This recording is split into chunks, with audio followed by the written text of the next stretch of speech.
చైతన్య రథం ప్రేక్షకులకు స్వాగతం, నమస్కారం. నిత్యానంద స్వామి అందరికీ తెలిసిన వ్యక్తే.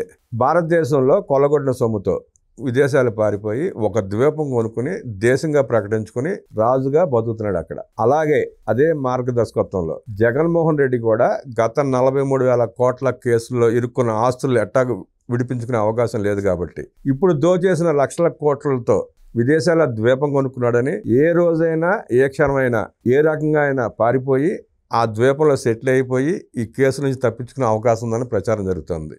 ఇది అవునంటారా కాదంటారా?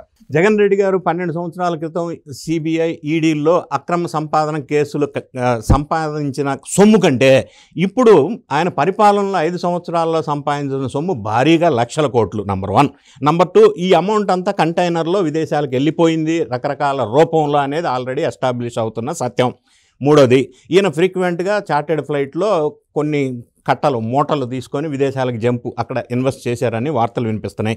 దీంతో పాటుగా ఈయన కూడా ఒక దీపం కొనుక్కున్నాడు వేరే దగ్గర లండన్కి పరిసర ప్రాంతాల్లో అనేది ఒక వార్త వినిపిస్తూ ఉంది.